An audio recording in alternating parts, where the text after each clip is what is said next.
فرحتي بالمظلات والصاعقة بتاعت طنطاوي، فرحتي بالمظلات والصاعقة اللي بيتكسروا على البنات وبيتكسروا على الحدود. ولا نسيتوا ان هنا ولادكم؟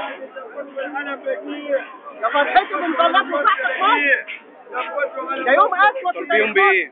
نعم. طالبيهم بايه؟ مطالبهم لو عندكم نخوة العسكرية وشرف العسكرية، لو لسه في الجيش المصري ناس عندها نخوة وشرف انها تغطي بنات مصر وتنقذ شباب مصر، ظهر الشباب مصر. في ناس بتقول ايه اللي نزلها؟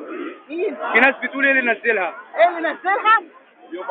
اقول لك حاجة بس هتطول شوية ثواني. يروحوا قروا في التاريخ مشايخ الدولارات ومشايخ الريال ومشايخ الدينار اللي بيتريقوا على ظهر الشباب وبنات مصر. روحوا قروا في التاريخ الاسلامي السيده ام عماره نسيبه بنت كعب اللي بايعت الرسول عليه الصلاه والسلام في بيعه العقبه، وكانت واقفه بتحارب مع الرجاله حوالين الرسول في غزوه احد لما تخلوا عنه الكتير. كانت بتحارب نيابه عن الصحابه كلهم، واقفه تحارب. كل ما كان الرسول عليه الصلاه والسلام يتدفق اليمين والشمال في غزوه احد يلاقي ام عماره بتدافع عنه. وفي موقعة اليمامة كانت بتحارب مع الجيش الإسلامي وبطرت يدها ولم تشعر ببترها وتدافع مع جيش خالد الوليد في موقعة اليمامة. اصحوا بقى، كفاية تزوير تاريخنا، كفاية تزوير لقيمنا. اللي عمل كده البنت المصرية ده مش وناس ثانية بتقول لك هي نازلة بلبس خفيف أصلا. على فكرة الصور اتكبرت على النت، البنت لابسة بلوفر أسود، العسكري كان بيشدها منه عند رقبتها. وحتى لو ما كانتش، هي الصراحة ما كانتش عارفة ان في ناس في البلد المفروض يدعوا ان هم شرفاء. ده عارف طنطاوي ده وشي وحقير. ايوه غصب عنها. شدوا البلوفر، فتحوا الاسدال وشدوا البلوفر ده اللي دخلت تنقذها داسوا عليها بالجبل. ايوه ناس ليها مطالب شرعيه. ما نعرفش دلوقتي كل ست في مصر تنزل الشارع تتلقى من تحت 3 طبقات وقتك عشان الجنود البواسل اللي بدل ما يروحوا يحاربوا على الحدود بيعروا الستات من هدومها. هو ده شرف الصاعقة يا بتوع الصاعقة، هو ده شرف الصاعقة. تهدي البنت جوه مجلس الوزراء، بنت عزلاء. ده انت لو اسير وعدو طالما وقع في القلب المفروض تحترمه وتعالجه وما تهددوش. بتهدد بنت عزلاء ان انت تعمل عليها حفله، ان شاء الله هتتضربوا وتعمل عليكم حفله باذن الله، بس مش الشعب المصري من العدو. زي ما جيشنا كان في 67 القاده بتوع الفرزانين واتهزم في 67. ربنا ما يورينا في الجيش يوم لما كانش الشرفاء في الجيش لهم كلمه ان شاء الله. اتقوا فتنه لا تصيبن الذين ظلموا منكم خاصه. بقول لضباطنا في الجيش اللي لسه عندهم شرف، اتقوا فتنه لا تصيبن الذين ظلموا منكم خاصه. السكوت على الظلم والخنوع الفتنه هتاخد الكل. بتقول ايه للاخوان والسلفيين؟ الاخوان والسلفيين اقول لهم ايه؟ اقول لهم بعتوها بالكراسي، بيبيعوا دم شبابنا. الشهيد عفت، الشهيد علاء، الشهيد احمد سرور، بيقولوا بلطجيه اللي نزلوا التحرير، الشهيد محمد مصطفى وغيرهم من ابناء مصر الشرفاء. ثغرة الشباب اللي المفروض المستقبل ليهم، ضيعتوا مستقبلهم بكراسيكم في البرلمان. التاريخ بيكتب، لن يرحمكم التاريخ ولن يرحمكم الرحمن. دلوقتي الشهداء في ذمة الله بيترحموا في ذمة الله، وكل اللي وقفوا ضد شبابنا وضد ثورتنا هي مثلت التاريخ مع مجلس العار والتآمر اللي بيخوفنا دلوقتي بالمؤامرة وبرجل مسلوخة والبول.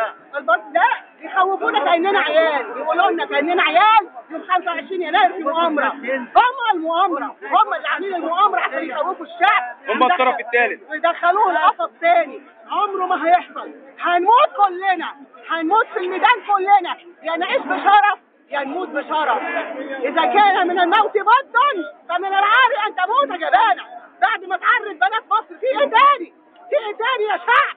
صوروا فوقوا بقى، كفاية علينا كده، كفاية بينا ما نحس الشعب، كفاية ما شفناش في غزة الجهد الاسرائيلي في غزه اللي احنا بنقول ما شفناهاش. ما شفناش لا في ما غزه شفناهاش. ولا في الضفه الغربيه. ما شفناهاش. اللي جند اسرائيلي سحل بنت فلسطينيه وعراها وفي الاخر يقول لك ما هو رجع غطاها. شوف قله الادب، يقول لك ما هو في عسكري رجع غطاها. في لواء بيقول لك ايه اللي قلعت هدومها. ثواني، انا بقول لتوفيق الكلب اللي واقف في ميدان العباسيه، بقول له تعالى نعريك في ميدان التحرير ونرجع نغطيك تاني ونقول لك ما خلاص غطيناك يا هي بابا. القناه بتاعته بتاعت المجلس العسكري، هي الفرعيه. ده مختل عقليا. بقول له هو كل اللي جاي اللي بيقولوا عسكري، اللي بيقولوا عسكري عراها وعسكري رجع غطاها. تعالوا نعريكم في ميدان التحرير ونرجع نغطيكم تاني، يبقى خلاص كده خالصين. تقولي لي بتوع العباسيه. بتوع العباسيه يقولوا اتقوا الله اتقوا الله، الرشاوي والنفاق مش هينفع. في اوامر في الجيش يسمعوا قناه الفرعيه. الرشاوي والنفاق مش هينفع. اوامر في الجيش يسمعوا قناه الفرعيه. بيقولوا كلمة الشيخ الشعراوي، اللي بيقولوا كلمة الشيخ الشعراوي السائر الحق يثور ليهدم الفساد ويهدأ ليبني الأمجاد. هو فين الفساد اللي اتهدم؟ احنا لسه ما هدمناش الفساد مش هو كده؟ الفساد اتهدم. بتشتكوا أي مصلحة حكومية فيها رشوة وفيها محسوبية وفيها ظلم، امال فاكرين على ايه؟ ده هو الفساد اللي اتهدم، لما الفساد يتهدم هنهدى كلنا ونرتاح. هو حد جاي يسيب بيته وعياله ومطلته يقف في الميدان في البرد؟ فوق حرام علينا، فوق بقى كفايه عشان ما يتقالش عليكم ان انتوا شعب يستاهل الذل. فوق. اخر كلمه لطنطاوي. اخر كلمه لطنطاوي، بقول له اكشف لنا عن حساباتك في بنوك بره، اكشف لنا عن حساباتك في بنوك بره، انت والاخ الملا والاخ مش عارف اكتر مين اللي عمر ما سمعنا عنهم الا بعد التحرير، اللي دلوقتي يتنكروا للتحرير اللي حطوهم على الكراسي بعد الله سبحانه وتعالى. بنقول لهم اكشفوا عن حساباتكم اللي موجوده وذمتكم الماليه للشعب المصري، اكشفوا عن حساباتكم للشعب المصري.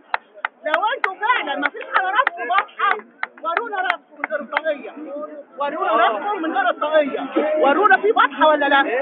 بدل ما عمالين تتهموا الشرفاء وتزودوا سمعتهم انتوا وكل العملاء بتوعكم في القناه اللي بتسمى قنوات دينيه. قنوات دينيه دي لما الاخ ابو زيد الصلاه اللي قاعد يتريق يمين وشمال عميل امن الدوله اللي هو الشيخ بتاع الدينار والدولار اللي قاعد يتريق بقول لك امن الدوله مش هينفعوك ولا طنطاوي هينفعك، ولو الثوره دي فشلت اول ناس هيتضربوا تاني ويتحطوا في المعتقلات هم انتم. هم انتم. هم انتم. اتقوا فتنة لا تصيبن الذين ظلموا منكم خاصة. اتقوا فتنة لا تصيبن الذين ظلموا منكم خاصة. اتقوا فتنة لا تصيبن الذين ظلموا منكم خاصة. ليكم يوم جميعا الديان لا يموت. الديان لا يموت. الذنب لا ينسى والديان لا يموت. أثبات التاريخ مستنياكم جميعا.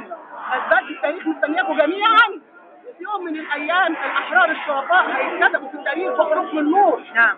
زي ما كانوا زمان بيقولوا على الثوار في الثوره الفرنسيه ان دول مخربين ومليانهم بسجن البكتيل، نفس الحكايه. دلوقتي الثوار في الثوره الفرنسيه في التاريخ مكتوبين باحرف من نور، وكل الحوره والنبلاء والعملاء اللي كانوا في عهد الثوره قبل الثوره الفرنسيه راحوا مثبت التاريخ واتعمل عليهم افلام بدايه تكادوا.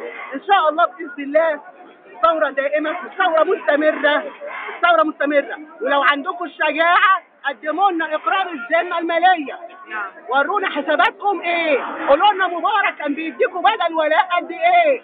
هو في حد ياخد بدل ولاء لبلده ولا بياخد بدل ولاء لحسن مبارك؟ لو أنتم صحيح عندكم كرامة وطنية دافعوا عن البنات دي بدل ما تساهموا في تلويثها. حسبي الله ونعم الوكيل. الناس اللي قاعدة في البيوت، الناس اللي قاعده في البيوت حزب الكنبه، انا ما اقدرش اظلمهم كلهم.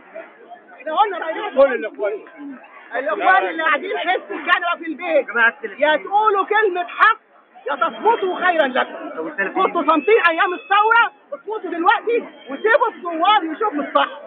اصمتوا خيرا لكم. قولوا خيرا او اصمتوا. قولوا خيرا او اصمتوا بالله عليكم. ما تكسروش مجاديد الثوار. لو انتوا عندكم كلمه حق قولوها، لو ما عندكوش اسكتوا وسيبوا اللي ضحوا من الاول يضحوا في الاخر وقعدوا انتوا ساكتين. ويسقط حكم العسكر. ويسقط حكم العسكر من هنا لحد يوم الدين.